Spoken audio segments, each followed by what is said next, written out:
सभी को नमस्कार। हम अपनी weekly DOPT orders and other ministry के ऑर्डर संबंधी वीडियो लेके आपके सामने हाजिर है। ये हमारा एक छोटा सा प्रयास है जो स्पेसिफिकली सेंट्रल गवर्नमेंट एम्प्लॉयज़ के लिए है, जहाँ पे हम आप सभी को एवं जो स्टेट गवर्नमेंट है उनके लिए भी ये हेल्पफुल हो सकता है। इसमें हम आपको वीकली बेसिस पे जो भी नए ऑर्डर्स गवर्नमेंट ऑफ इंडिया के वेरियस डिपार्टमेंट्स के द्वारा रिलीज किए जाते हैं वो सभी एक आसान भाषा में उपलब्ध करवाते हैं। सो आप यहाँ से इंफॉर्मेशन लेके उसको प्रॉपर वे में इम्प्लीमेंट कर सकते हैं। And let's start the video. तो वीडियो में आगे बढ़ते हैं और आज के की पॉइंट्स डिस्कस करते हैं। जो हमारे आज के वीडियो के की पॉइंट्स हैं उनमें सबसे पहला है जो एलटीसी रिलैक्सेशन सेंटर डीओपीटी ने इशू किया है Jammu Kashmir and north east में विजिट करने के लिए। जो एलटीसी के रूल्स में रिलैक्सेशन दिया गया है, हम उसको आपके सामने एक्सप्लेन करेंगे, आपको कंप्लीट ऑर्डर दिखाएंगे। उसके बाद डेपुटेशन बेसिस पे वैकेंसीज निकली हैं, हम आपको उनके बारे में भी बताएंगे with order.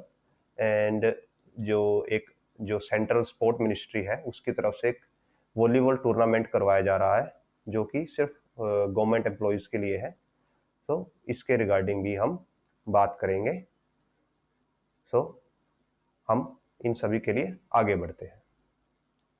And before starting our discussion, I will urge you to like and subscribe because more you subscribe, more we feel motivated to make such type of content which is helpful for you and also gives you up to date information. So हम इसी उद्देश्य के साथ आगे बढ़ते हैं that you will help us to get more subscribe and likes. So start करते हैं। हमारा जो पहला एलटीसी वाला है जहाँ पे जम्मू एंड कश्मीर और नॉर्थ ईस्ट के लिए रिगार्डिंग एक एक्सटेंशन दी गई है, हम वो ऑर्डर आपको शो करते हैं और उसके जो मेजर पॉइंट्स हैं वो एक्सप्लेन करते हैं। अभी आपको स्क्रीन पे ये डीओपीटी की तरफ से जो ऑर्डर है वो दिखाई दे रहा है और ये 17 सितंबर 2024 का ऑर्डर है। लेटेस्ट ऑर्डर है और इसमें सेंट्रल सिविल सर्विसेज में जो एलटीसी आपको मिलता है, एलटीसी का रूल होता है, उसके अंदर एक रिलैक्सेशन दी गई है। कहाँ पे जाने के लिए? नॉर्थ ईस्ट रीजन में जाने के लिए, जम्मू कश्मीर में जाने के लिए, लद्दाख और अंडमान में जाने के लिए रिलैक्सेशन दी गई है। अब ये रिलैक्सेशन किसको मिली है कि जब भी आपका एलटीसी जब भी कंसिडर की जाती है तो वहाँ पे एक ब्लॉक पीरियड होता है जो कि 4 साल का होता है। वहाँ पे नॉर्मली आपको थ्री होम एलटीसीज मिलती हैं नॉर्मली, एंड एक आपको ये Andaman, north east, all over India LTC मिलती है। तो आपकी जो 3 होम एलटीसी थी उसमें से एक होम एलटीसी को आप अब नॉर्थ ईस्ट, अंडमान निकोबार, जे&के और लद्दाख जाने के लिए यूज कर सकते हो। और ये किस पे एप्लीकेबल होता है? ये सभी गवर्नमेंट एम्प्लॉयज पे एप्लीकेबल होगा जो सेंट्रल गवर्नमेंट के अंडर आते हैं और जो ऑटोनोमस बॉडीज के अंदर आते हैं। अगर उनका ऑफिस इस ऑर्डर को फर्दर इशू करता है विद देयर अप्रूवल तो फिर ये उन पे भी एप्लीकेबल होगा। अब ये एप्लीकेबल किस पे नहीं होता? वो गवर्नमेंट सर्वेंट जो अपने ही स्टेट के अंदर वर्क कर रहे हैं। सपोज अगर आप दिल्ली, आपका जो होम एड्रेस वो दिल्ली का है और आप दिल्ली के अंदर ही सर्व कर रहे हो, तब आपको इस फैसिलिटी का यूज नहीं कर सकते। बट यहाँ पे भी एक एक्सेप्शन है। एक्सेप्शन क्या है? जो central government employees north east, Andaman Nicobar, Jammu Kashmir और लद्दाख में रहते हैं और वो वहीं पे पोस्टेड है।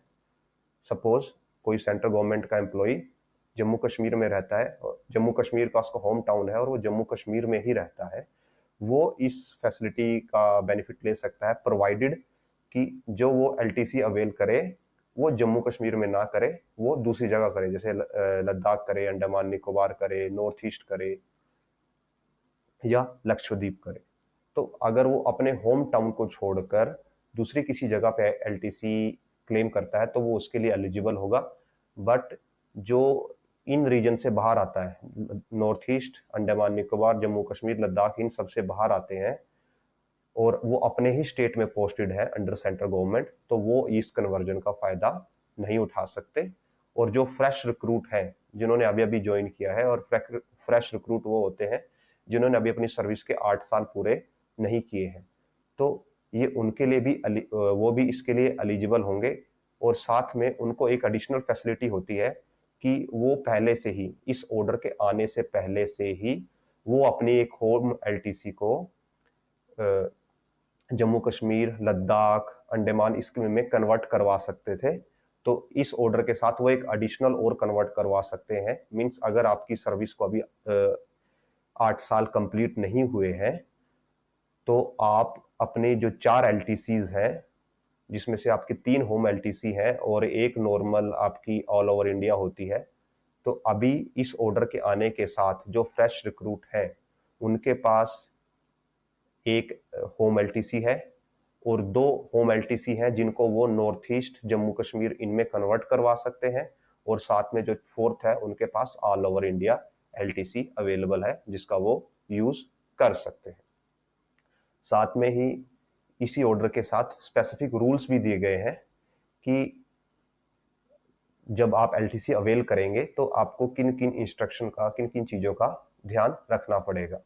तो साथ में ये भी बताया गया है कि जो गवर्नमेंट सर्वेंट को प्लेन अलाउड नहीं है बाय डिफॉल्ट, मीन्स उनको प्लेन का किराया नहीं मिलता, तो वो नॉर्थ ईस्ट, जम्मू कश्मीर, लद्दाख वगैरह जाने के लिए प्लेन वो बाय एयर ट्रैवल भी कर सकते हैं। और जो उसका रिइंबर्समेंट होगा वो डीओपीटी के इस जो यहाँ पे ऑर्डर मेंशन है उसके अकॉर्डिंगली किया जाएगा। साथ में यहाँ पे एडवांस के रिगार्डिंग भी मेंशन है। और ये जो आपको, जो आप एयर टिकट बुक करोगे इन प्लेसेस पे जाने के लिए, प्लेन की टिकट, तो वो इन्हीं 3 ऑथोराइज्ड वेंडर से अलाउड है, बाल्मर लॉवरसन, अशोक ट्रेवल्स और जो आईआरसीटीसी है जिस मोस्टली लोग बुक करते हैं, तो इन्हीं तीनों से अलाउड है। और यहाँ पे एक एक्सेप्शन भी है कि अगर आप इन तीनों से बुक नहीं करते और कोई इमरजेंसी केस था कि आप इन तीनों से बुक नहीं कर पाए, तो जो आपके ऑफिस में जॉइंट डायरेक्टर लेवल का पर्सन है, जॉइंट सेक्रेटरी लेवल के जो ऑफिसर है, अगर वो आपको रिलैक्सेशन दे तब आपको रिइंबर्समेंट या रिलैक्सेशन मिल जाएगी। एल्स आपको इन्हीं 3 पे स्टिक करना है और इन्हीं 3 से बुकिंग होनी चाहिए। और साथ में ये भी इंस्ट्रक्शन दी गए हैं कि जब भी आप टिकट बुक करेंगे एयर के लिए, एयर ट्रैवल के लिए, तो आपको जो सबसे सस्ता अवेलेबल है वो करना है। और उसमें आप नॉन स्टॉप फ्लाइट ले सकते हैं। आपको नॉन स्टॉप फ्लाइट में जो सबसे चीपेस्ट अवेलेबल होगा आपको वो ऑप्शन चूज करना है। और इसके लिए साथ में ये भी बोला गया है कि आप 10% का आपके पास मार्जिन है प्राइस में, एंड आपको एटलीस्ट, मीन्स ये रेकमेंडेड है कि आप एटलीस्ट 21 दिन पहले अपने टिकटें बुक कर लें, सो दैट जो प्राइस है वो मिनिमल प्राइस पे आपकी टिकट्स बुक हो पाए और जो आपको डायनेमिक फेयर है, डायनेमिक फेयर से आप बच पाए, और सो दैट उतना ज्यादा रिइंबर्समेंट गवर्नमेंट को ना करना पड़े। उसके बाद एडवांसेस के लिए भी प्रोविजन दिया गया है कि आप एडवांस के लिए भी अप्लाई कर सकते हो। और आपको उसके साथ क्या लगाना होगा, जो आपने टिकट बुक की है उसका प्रिंट आउट आपको वहां से लगाना होगा। और जो एम्प्लॉइज बाय एयर ट्रैवल कर रहे हैं बट वो बाय एयर एंटाइटल्ड नहीं है, तो वो भी एलटीसी एडवांस ले सकते हैं, बट उनको जो एडवांस मिलेगा वो सिर्फ रेल और बस का ही मिलेगा। तो ये थी इस ऑर्डर की जो बेसिक डिटेल्स। इसके अलावा अगर आपको कंप्लीट ऑर्डर पढ़ना है तो हम आपको डिस्क्रिप्शन में इसकी लिंक प्रोवाइड करवा देंगे, और ये एट प्रेजेंट डीओपीटी की वेबसाइट पे भी अवेलेबल है, तो वहां से भी आप इसको डाउनलोड करके स्टडी कर सकते हैं और इसमें जो आपको रिलैक्सेशन दी गई है उसका बेनिफिट उठा सकते हैं। अब इस ऑर्डर से हम आगे बढ़ते हैं। जो हमारी सेकंड आज का की टॉपिक है वो रिगार्डिंग है डेपुटेशन वैकेंसीज के। तो डीओपीटी ने 2 जगह डेपुटेशन वैकेंसीज के लिए ऑर्डर जारी किया है। हम आपको वो ऑर्डर शो करते हैं और उनके लिए रिक्वायरमेंट्स शो करते हैं। तो जो फर्स्ट डेपुटेशन वैकेंसी है उसको आप अपनी स्क्रीन पे देख सकते हो। ये पोस्ट है इंटरनल ऑडिटर और फाइनेंशियल एडवाइजर की, लेवल 13 की पोस्ट है। कहाँ पे है? सीबीएसई के अंडर है, जो central board of secondary education है, दिल्ली, न्यू दिल्ली में है। वहां पे ये पोस्ट है डेपुटेशन बेसिस पे। एंड इसकी लास्ट डेट 18/10/2024 है। और उसके लिए जो रिक्वायरमेंट ये है कि आपको 5 साल कम से कम काम किया होना चाहिए ग्रुप लेवल पे, लेवल 12 पे। उसके बाद ही आप इस पोस्ट के लिए अप्लाई कर सकते हो। और आपको अकाउंटिंग की भी नॉलेज होनी चाहिए। मीन्स आपने इस लेवल पे एज ए अकाउंट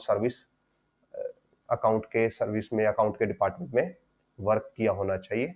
और साथ में इसमें आपकी जो लास्ट 5 साल की एपार होती है, एनुअल अप्रेजल रिपोर्ट, उसकी भी कॉपी एनक्लोज करनी होगी। तो ये था फर्स्ट डेपुटेशन वाला। अभी हम सेकंड डेपुटेशन पे जाते हैं। ये जो सेकंड डेपुटेशन की है पोस्ट, ये निकली है एसएससी के अंदर, जो सेंट्रल रीजन है एसएससी का, प्रयागराज में। वहां पे डायरेक्टर लेवल की पोस्ट है और इसकी लास्ट डेट 18/10/2024 है इसके रिगार्डिंग। और ये 4 से 5 साल का डेपुटेशन होगा। और जो पर्सन है उसको एक्सपीरियंस जो मांगा गया है वो ऑल इंडिया सर्विसेज में या किसी भी ग्रुप ए में डेप्यूटी सेक्रेटरी लेवल पे जिसने वर्क किया है,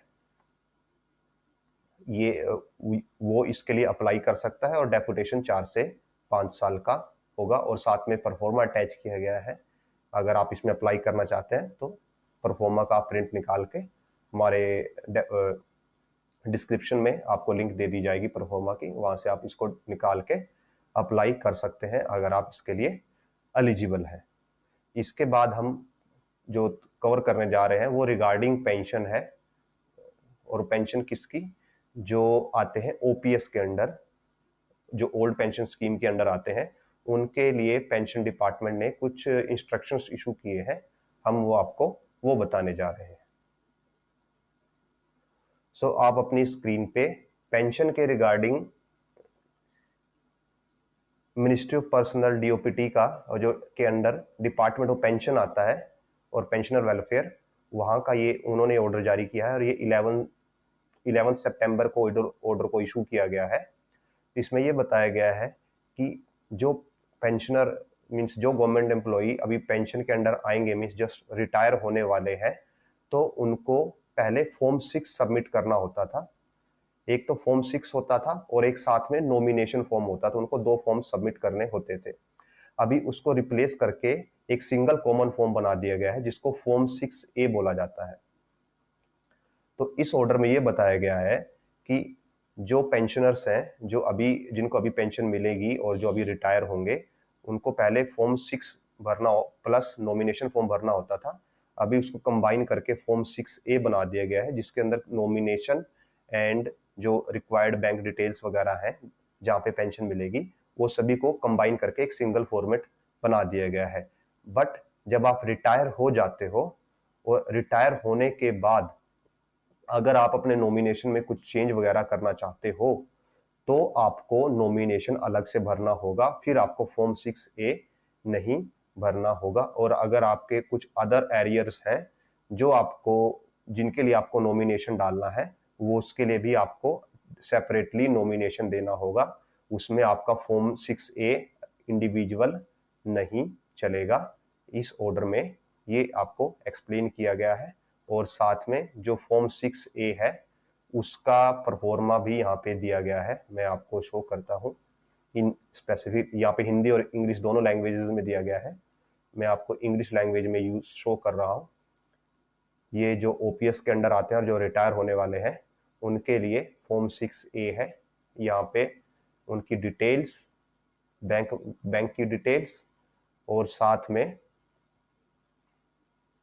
ये जो नॉमिनेशन पार्ट है ये सभी एक कंबाइंड फॉर्म में कर दिया गया है। और ये जो ओपीएस के अंडर आते हैं अभी सिर्फ उनके लिए है। इसमें एनपीएस के रिगार्डिंग या जो यूपीएस न्यू स्कीम है उसके रिगार्डिंग कुछ भी मेंशन नहीं किया गया है। तो अब हम इससे आगे बढ़ते हैं और जो हमारा आज का लास्ट ऑर्डर है वो इंटर टूर्नामेंट है वॉलीबॉल का करवा रहे हैं जो सेंट्रल स्पोर्ट मिनिस्ट्री है उसके रिगार्डिंग डिटेल्स है। जो हमारा फोर्थ ऑर्डर है ये central civil services culture and sports board द्वारा निकाला गया है जो डीओपीटी के अंडर आता है, गवर्नमेंट ऑफ इंडिया के अंदर। तो ये inter ministry volleyball man and women both दोनों के लिए टूर्नामेंट है 24-25 के लिए। और ये जो टूर्नामेंट होगा ये 23 अक्टूबर 2024 एंड 25 अक्टूबर 2024 को दिल्ली चाणक्यपुर दिल्ली में खेला जाएगा। इसकी एंट्री फीस 1200 रुपये है और जो लास्ट डेट है एंट्री के लिए सबमिशन की दैट इज 16 अक्टूबर 2024। और हर मिनिस्ट्री, यहाँ पे मिनिस्ट्री से टीम आएगी, डिपार्टमेंट से नहीं, मिनिस्ट्री से टीम आएगी और एक मिनिस्ट्री से एक ही टीम आ सकती है।